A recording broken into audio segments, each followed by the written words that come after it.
তোমালোকে ভালদৰে চাবা আৰু অধ্যয়ন কৰিবা দেই চৰাই উৰি গ'ল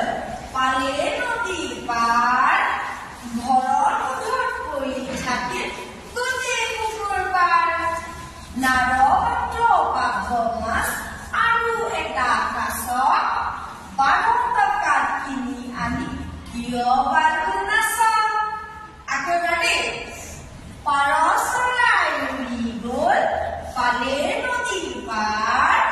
ঘৰৰ মুধত পৰি থাকিল গোটেই শুকুৰবাৰ নাৰপাত্ৰ পাভ মাছ